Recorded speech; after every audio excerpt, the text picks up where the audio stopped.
Hi guys, and welcome back to my YouTube channel. I hope you enjoyed my last video on OnlyFans. Very interesting. Everyone to their own, as I always say. Today I have a very different story which actually involves myself, and it involves a little bit of trouble, should I say. This was probably the first time I got in trouble with the police. It's a really calm story, but when you're 17 years old, it's really scary. At the age of 17, I was at uni and I had this really crazy girlfriend, right? She was Jamaican, and you know what Jamaican girlfriends can be like. At that time she was 21. She always used to be at the uni campus, and sometimes when she used to sleep I'll just go out. I didn't have a license or car, but I knew how to drive because I wasn't old enough, so I'll just take a car and I'll go out. This day I took a car, I went out, I drove, and it was in Kingston, somewhere by New Malden. I got pulled over by police. I was so upset, I was so worried. The most important thing for me, and what I was scared of the most, was I was worried about what she was going to do to me, because obviously she's Caribbean, she's Jamaican, she's cray, she's known as cray. Do you know what I mean? So obviously from that perspective I was worried. So I had to level up with one of the police officers and I said, listen, yeah, what's going to be the situation here? And he goes, look, you haven't got a license, you haven't got insurance, unfortunately we're going to have to seize the car, we're going to give you 3 points, we're going to fine you £250. I said, that's all fine. I said, but you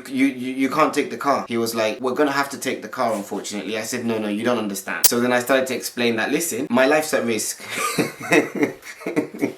My life is at risk. My girlfriend is Caribbean and she's way older and she will kill me. You do not understand. I really need this car to return with me back to the halls. It's only 5 minutes down the road. So if you guys don't mind, the amount of time we've been here talking would have been there by now. It's literally like 2 streets round the corner. And funny enough, one of the chaps actually felt sorry for me and actually said, you know what, that's alright. This was in 2007, by the way. So police actually back then were actually a lot more laxed on the things that they allowed and what they did. So a police officer got in the car and he drove the car all the way back to, if you know Kingston University, all the way back to Sealand Wells, the halls of residence. And I remember that I was so happy. He gave me all the tickets and everything out there. It was weird because I was walking away with 3 points on my provisional license that I didn't have, which was like 9 points now on that. Walking away with a £250 fine, but I was thanking them, waving, saying thank you very much, shaking their hand, and it was very interesting and weird experience. But that was actually my first experience with the police. If you enjoyed this story time, let me know. I obviously developed a lot more years, so I encountered a couple more situations with the police. I don't have that problem anymore, thank God. I don't really encounter the police anymore. But, you know, if you want to find out any more interesting stories about my encounters with the police, such as being tasered by the police, being arrested by the police, just like leave a comment below. Just drop a message or something and I'll definitely be sure to get back. I hope you guys like this video. If you do, hit the like button. If you want someone else to see this, please don't forget to share it with them. And if you want to see more of my content and you like the videos that you've seen, don't forget to hit the subscribe button. As I said, there's a lot more content. I don't know what's going to be next, but there's going to be a lot of different crazy stuff coming up as I become spontaneous on this channel, basically. So I hope you enjoyed it. Stay tuned. There's a lot more coming.